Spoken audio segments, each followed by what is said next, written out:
அனைவருக்கும் வணக்கம். நம்ம இன்னைக்கு தீர்க்கதமஸ் அப்படிங்கிற ஒரு கதை பற்றி பார்க்க போகிறோம். ஏன் அப்படின்னா, இது நீங்கள் இது வரைக்கும் கேட்டிருக்காத ஒரு கதை. சத்தியவதிக்கும் சந்தனுக்கும், சத்தியவதிங்கிறது அந்த மீனவ பெண்ணு இல்லையா, அந்த மீனவ பெண்ணுக்கும் சந்தனுக்கும் 2 பசங்க பிறந்தாங்க. யார் யார் அப்படின்னு சொன்னால், விசித்திர வீரியன் ஒன்று, அதுக்கப்புறம் விசித்திர வீரியன் ஒன்று, அதுக்கப்புறமா சித்ராங்கதன் ஒருத்தர். சித்ராங்கதன் அந்த டீனேஜ் பருவத்தில் இருக்கும்போது ஒரு நாளைக்கு யாரோ அவனை சித்ராங்கதான்னு கூப்பிட்றாரு. அப்போ வான்வெளியில் கந்தர்வன் ஒருத்தன் போகிறான். அவன் பேரும் சித்ராங்கதன். அவன் என்ன பண்ணுறான், என்னோட பேரில் ஒரு மனிதன் பிறந்திருக்கிறானா அப்படின்னு அவருக்கு கோவம். அவர் என்ன பண்ணுறாரு, பார்க்குறாரு. பார்த்தாக்கன்னா இவனை சித்ராங்கதன் கூப்பிட்டோன்னு என்னோட பேரில் ஒருத்தன் இருக்கக்கூடாதுன்னு சொல்லிட்டு இவன் வேட்டையாட வரும்போது ஒரு நாள் அவர் என்ன பண்ணுறாரு, பழி தீர்த்து சித்ராங்கதனை கொன்னுடுறார். யார்? சித்ராங்கதன்கிற கந்தர்வன் கொன்னுடுறார். அதுக்கப்புறம் விசித்திர வீரியன் இருக்கான். விசித்திர வீரியன் அவன் பிறந்து ஒரு டீனேஜுக்கு வரும்போது இவர் பீஷ்மர் என்ன பண்ணுறாரு, காசிக்கு போய் சுயம்வரத்தில் இருக்கிற அம்பை, அம்பாலிகா, அதுக்கப்புறம் அம்பிகை அப்படிங்கிற 3 பேரையும் அவர் கூட்டின்னு வந்துடுறாரு. சுயம்வரத்தில் யார்கிட்டையும் பர்மிஷன் கேட்காம அவர் போய் சுயம்பரம் நடந்துட்டுருக்கும்போதே கூட்டின்னு வர்றார். என் தம்பி விசித்திர வீரியனுக்காக நான் கூட்டிகிட்டு போகிறேன் அப்படின்னு சொல்லி அவரை கூட்டின்னு வந்துடுறாங்க 3 பேரையும். கூட்டின்னு வந்த உடனே இந்த அம்பை மட்டும் என்ன சொல்கிறா, நான் சாளுவ மன்னன் சால்வனை நான் நேசிக்கிறேன், அதனால் நான் விசித்திர வீரனை கல்யாணம் பண்ணிக்க முடியாது அப்படின்னு அவர் திருமண நேரத்தின் போது அவள் சொல்கிறாள். சொன்ன உடனே இன்னொருத்தர் மனதால் வரித்த பெண்ணை நம்ம அரச குல மகளிராக எடுக்கக்கூடாதுன்னு பீஷ்மர் சொல்லிட்டாரு. சொன்ன உடனே அவளை மரியாதையாக கொண்டு போய் அவளை சாளுவ தேசத்தில் கொண்டு போய் விட்டுட்டு வந்துடுங்க அப்படின்னு சொல்கிறாரு. இந்த கதையெல்லாம் நீங்கள் ஏற்கனவே படிச்சு தான். அப்படி இருக்கும்போது அவளை கொண்டு போய் விட்டுறாங்க. அவள் 6 வருஷம் இங்கேயும் அங்கேயுமா அலையிறா. அதாவது சால்வன் என்ன பண்ணுறான், நான் பீஷ்மரோட சண்டை போட்டேன், ஆனால் பீஷ்மர் என்னால் ஜெயிக்க முடியல, நீ தோற்று போன பொருளை ஜெயித்தவரே கொடுத்தால் கூட அதை நான் வாங்க முடியாது, எனக்குன்னு ஒரு கௌரவம் இருக்குது, அதனால் நீ நான் உன்னை ஏற்க முடியாது அப்படின்னு சொல்லிட்டு அவன் மனசாட்சி இல்லாமல் அவன் சொல்லிடுறான். சொன்ன உடனே இவன் என்ன பண்ணுறான், அப்பா வீட்டுக்கு போகிறான். அப்பா என்ன சொல்கிறா, பீஷ்மர் உன்னை ஜெயிச்சு எடுத்துன்னு போயிருக்கும்போது நான் கேட்க முடியாது, பீஷ்மர் எதிர்த்து என்னால் ஒரு நிமிஷம் கூட அவரோட எதிர்த்து என்னால் போராட முடியாது, அதனால் நான் உன்னையும் ஏற்றுக்க மாட்டேன், நீ திரும்ப அங்கே போகிறது தான் முறை அப்படின்னு அவரும் சொல்லிடுறாரு. அப்படி சொன்னோடனே இவ எங்கெங்கே போகிறா, முதல்ல சால்வ தேசத்துக்கு போகிறா, அங்கேருந்து அப்பா கிட்ட போகிறா, அப்பா கிட்டேருந்து பீஷ்மர்கிட்ட வரா. 2 பேரும் என்னை நிராகரித்தாங்க, என்னோட நிராகரிப்புக்கு காரணம் நீங்கள் தான், நீங்கள் என்ன எதுன்னு கேட்காம என்னை தூக்கின்னு வந்ததுனால தான் யாருமே என்னை எடுத்துக்க மாட்டேன்றாங்க, ஸோ என்னை அபகரித்து கடத்தி கொண்டு வந்ததால் நீ தான் இதுக்கு பொறுப்பு, நீ தான் என்னை கல்யாணம் பண்ணிக்கணும்னு அம்பை கேட்குறான். ஆனால் அவர் சொல்லிட்டாரு, நான் இந்த ஜென்மத்தில் நான் பிரம்மச்சரிய விரதம் மேற்கொண்டதால் உன்னை நான் கல்யாணம் பண்ணிக்க முடியாதுமா, தயவு செஞ்சு என்னை மன்னிச்சிரு அப்படின்னு சொல்கிறா. இவள் பரசுராமரை கூட்டின்னு பரசுராமர் யார், பீஷ்மருக்கு குரு, அவரை கூட்டின்னு பரசுராமர் கூட சண்டை போடுறார். பரசுராமரும் சண்டை போடுறார். கடைசியில் பரசுராமரே இவர் ஜெயிச்சிறார். பரசுராமரும் என்னால் எதுவும் பண்ண முடியாது அப்படின்னு சொல்லி அம்பை சொல்லிடுறோன்னே அம்பை என்ன பண்ணுறா, அப்புறம் காட்டுக்கு போகிறா. அதுக்கு போய் தவம் இருக்கிறார். முருகன் வைஜெயந்தி மாலை கொடுக்குறார். அதெல்லாம் நான் சொல்லியிருக்கேன் ஏற்கனவே, அதை நீங்கள் பார்த்தீங்கன்னா தெரியும். அம்பைன்னு தனியாக ஒரு இது போட்டிருப்பேன். அதுக்கப்புறம் சஷ்டி விரதம்னு ஒரு கதை போட்டிருப்பேன். என்னோடய சேனலில் போனீங்கன்னா அதெல்லாம் இருக்கும். அம்பை அந்த வைஜெயந்தி மாலை எடுத்துன்னு போய் எல்லார்கிட்டையும் கேட்குறா, யாராவது என்ன கல்யாணம் பண்ணிக்கிறீங்களா, இந்த மாலை யார் போட்டுக்கிறாங்களோ அவங்க பீஷ்மரை ஜெயிக்க முடியும்னு முருகனே சொன்னார் அப்படின்னு சொன்னாலும் யாரும் நம்புறதில்ல. ஆனால் யாருமே என்னால் பீஷ்மரை எதிர்க்க முடியாது. கடைசியாக துருபதன் கிட்ட போகிறா. துருபதன் என்ன சொல்கிறாரு, என்னால் பீஷ்மரை எதிர்த்து போராட முடியாதுன்னே ஒரு கோவத்தில் என்ன பண்ணுறான், அந்த மாலையை அப்படி விட்டு எறிஞ்சிட்டு வரா. விட்டு எறிஞ்சவுடனே அந்த தோரண வாயிலில் போய் அந்த மாலை மாட்டுது. மாட்டினவுடனே இந்த துருபதன் என்ன பண்ணுறான், அது காவல் போட்டு வைக்கிறான். ஏன்னா இந்த மாலை யார் போட்டுக்கிறாங்களோ அவங்க பீஷ்மரை ஜெயிப்பாங்க, இது தெரிஞ்சாலே பீஷ்மர் நமக்கு சண்டை போட வருவார், பீஷ்மரை எதிர்க்கிற அளவுக்கு நம்ம படைபலமோ வலிமையோ இல்லைன்னு சொல்லிட்டு அவர் அந்த மாலையை காவல் காத்துன்னு இருப்பார். இவன் என்ன பண்ணுவான், அதுக்குள்ளார அங்கே போய் நெருப்பில் விழுந்து இறந்து போயிடுவாள். அடுத்த பிறவியில் நம்ம பீஷ்மரை ஜெயிக்கலாம் சிவபெருமானும் சொல்லுவார் என்னென்னா, இந்த பிறவியில் வந்து நீ அவரை ஜெயிக்க முடியாதுமா, அடுத்த பிறவியில் தான் நீ வந்து சிகண்டி என்ற பெண்ணாக பிறந்து ஆணாக மாறி நீ இந்த மாதிரி உனக்கு நடக்கும் அப்படின்னு சொன்னதுனால, அடுத்த பிறவி வரைக்கும் அவளுக்கு வந்து டைம் அவள் டைம் வேஸ்ட் பண்ண விரும்பல. அவள் டக்குன்னு என்ன பண்ணுவாள், ஒரு வேள்வித்தியை வளர்த்து அந்த வேள்வித்தியில் வந்து உசுர் போயிடும் அவளுக்கு.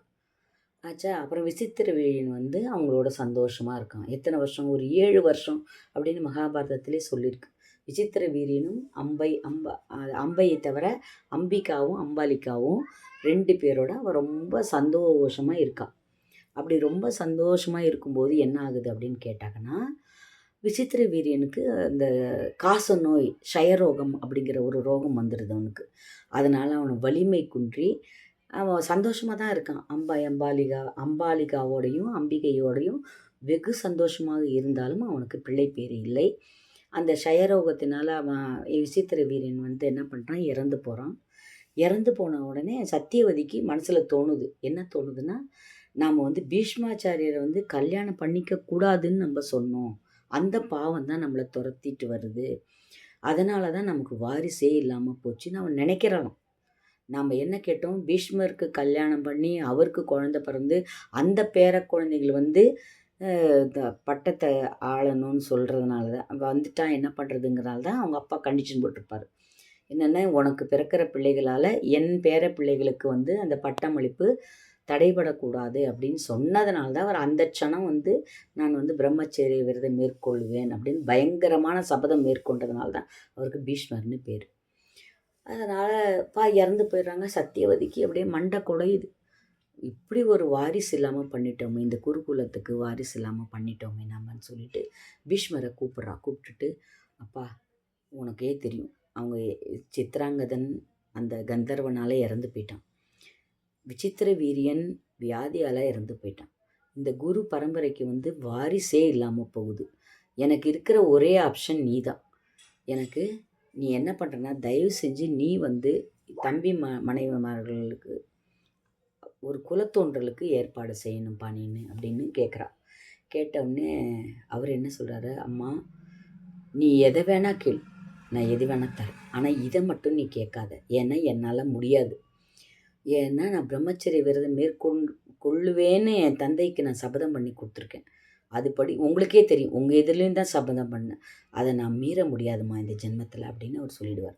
இதற்கு வேறு ஏதாவது வழி இருந்தால் சொல்லு, அதுக்கு என்ன வழி இருக்குதுன்னு நான் பார்க்குறேன் அப்படின்னு சொன்னோன்னே, சரி உன்னால் முடியாதுன்னு சொல்லிட்டேன் அப்படின்னு சொல்லிட்டு இவர் என்ன பண்ணுறாரு, நான் வந்து கேட்குறேன்.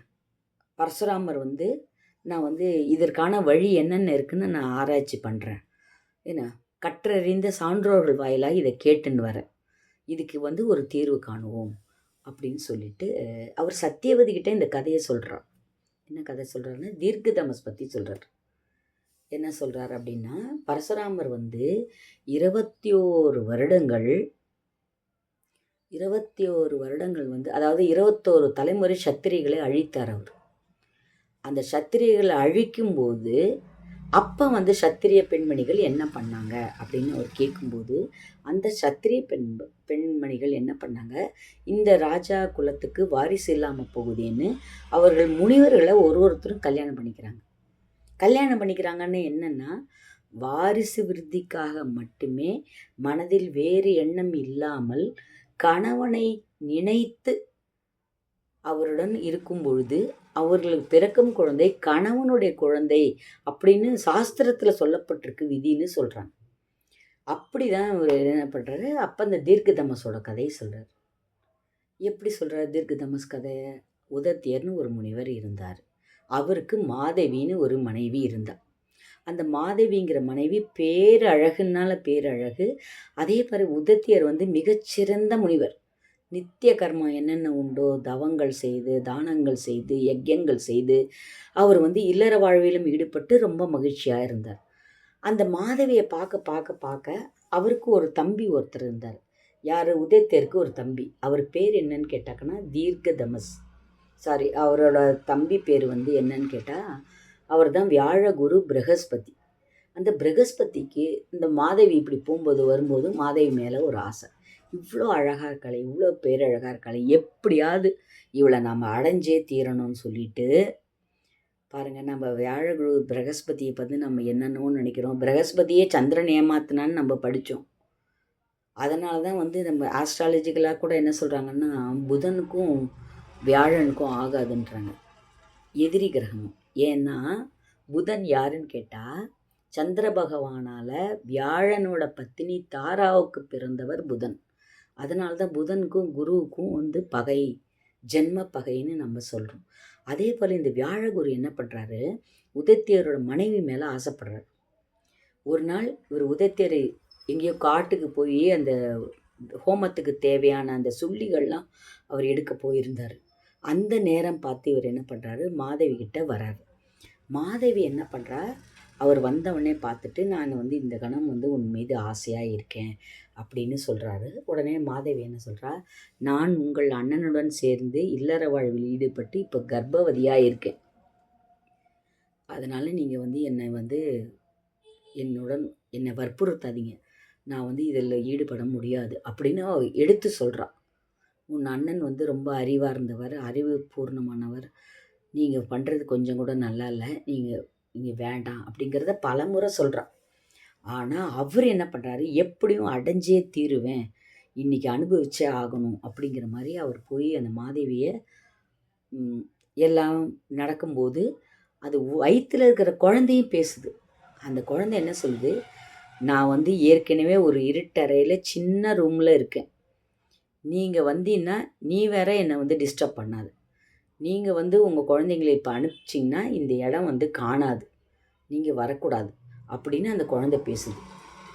உடனே இவ்வளோ சொல்கிறா, வயிற்றில் இருக்கிற குழந்தை வந்து எல்லா வேதங்களையும் கற்றறிந்தவன், அவனே சொல்கிறான், நீங்கள் இப்போவாது அந்த பேச்சை கேளுங்கன்னு அவள் சொல்ல அதெல்லாம் முடியாது அப்படின்னு சொல்லிட்டு வியாழ பகவான் வந்து அவளை ரொம்ப கம்பல் பண்ணி அவளோட இருக்கிறார்.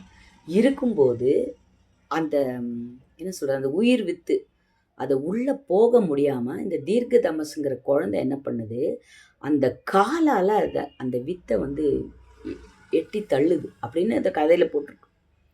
அப்படி கூட நடக்குமா? அந்த குழந்தை வந்து ஒரு வயிற்றில் இருக்கிற 2-3 மாத குழந்தை வந்து அவ்வளோ கிளவராக இருக்குமான்னு நம்மலாம் யோசனை பண்ணுறோம். இதுக்கெல்லாம் சாட்சி இருக்குது. அந்த குழந்தை என்ன பண்ணிச்சு, அந்த காலால் அந்த உயிர் வித்தை எட்டினோடனே அந்த உயிர் வித்து மொத்தமும் கீழே சரிஞ்சு விழுந்துருச்சு. அவருக்கு வந்து எதிரில் ரொம்ப அவமானமாக ஃபீல் பண்ணுறாரு.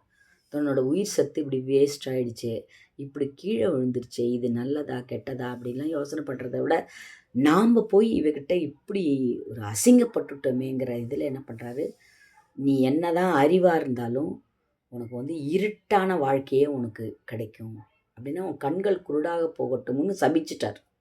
யார்? பிரகஸ்பதி. அந்த பையனை, அவர் பேர் தான் தீர்க்க தமஸ். தீர்க்கமாக எல்லாம் நடக்க போகிறதெல்லாம் சொல்கிறாரு, நல்ல வேதங்கள்லாம் சொல்கிறாரு, அதனால தான் அவருக்கு தீர்க்க தமஸ்ன்னு பேர். ஆனால் உன் கண்கள் ரெண்டும் குருடாக போகட்டும், உனக்கு எப்போவுமே எப்போ நீ இருட்டில் இருக்குன்னு சொன்னியோ நீ இருட்டிலே இருப்ப நீ வாழ்க்கை முழுசும் அப்படின்னு சொல்லி தீர்க்க தமஸை சொல்லிடுறாங்க. உடனே அந்த குழந்தை பிறக்கும் போதே குருடாக பிறந்துருது. ஆனால் அவனையும் ஒருத்தி கல்யாணம் பண்ணிக்கிறான். ஒருத்தி கல்யாணம் பண்ணிக்கிட்டு அவளுக்கு ஒரு குழந்தை பிறக்குது, ஒரு பையன். பிறந்தவுடனே அவளுக்கு வந்து கல்யாணம் பண்ணிக்கும்போது குருடன்னு தெரிஞ்சு தான் பண்ணிக்கிறா, எல்லாம் பண்ணுறா. அவளே என்ன பண்ணுறா, கிட்டத்தட்ட ஒரு 6-7 வருஷம், 10-15 வருஷம் கூட அந்த பையனோட வந்து இவ தான் என்ன பண்ணுறா, வெளியே போய் வேலை பார்த்து அந்த சம்பளத்தை வாங்கி அதில் வச்சு இவ தீர்க்க தமசையும் வச்சு அந்த குழந்தையும் வச்சு இவ பராமரிக்கிறா. இப்படி ஒரு அந்த குழந்தை வந்து ஓரளவு ஒரு 13-14 வயசு வர்ற வரைக்கும் அவள் வந்து அந்த குடும்பத்தை மெயின்டைன் பண்ணுறான். ஆனால் அவளால் முடியல ஒரு கட்டத்தில்.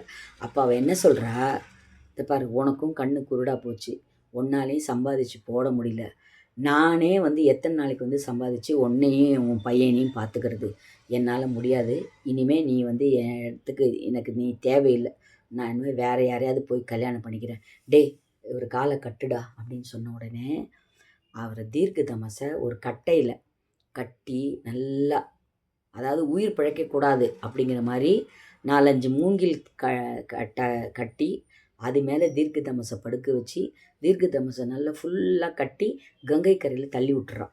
பையனை தள்ளி விட சொல்கிறான். நமக்கு இவரால் பிரயோஜனம் இல்லடா, தள்ளி விட்டுறா கங்கையில் அப்படின்னு சொன்னோடனே அந்த தீர்க்க தமசை தள்ளி விட்றா. தள்ளுறதுக்கு முன்னே இவர் என்ன சொல்கிறாரு, எப்போ வந்து நீ என்னை விட்டுட்டு இன்னொருத்தனை கல்யாணம் பண்ணிக்கிறேன்னு நினைக்கிறோ, இனிமே யார் ஒருவர் ஒருவனுக்கு ஒருத்தி அப்படிங்கிற கோட்பாடை அவர் கொண்டு வர்றார். ஒருவனுக்கு ஒருத்தி தான்.